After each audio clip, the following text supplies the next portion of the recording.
Virginia Tech Golden Bears look to advance to the River States Conference Championship as after defeating Indiana University, Purdue University, Columbus yesterday in Game 1 of the series, all the Golden Bears had to do today was win one more. Did the Golden Bears,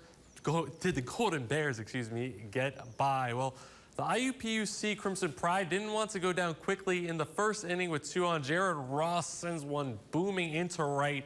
That's a 3-run homer to take the early lead, but not so fast as Hunter Fansler, as the leadoff hitter for the Golden Bears hits his own solo shot to right. That goes over the wall makes it 3-1. Stay in the bottom of the first. Will Gray will slap it one up the gap in right. That'll make it a 3-2 game. Then bases loaded for Tyler Wilkinson. He's hit right below the elbow. That ties it up 3-0 after an inning. No scoring into the fourth when it's Fansler with two on and belts one to deep center. That'll easily score both runs, and the throw over to third to try and get Fansler's off. He'll take the free base and make it 6-3.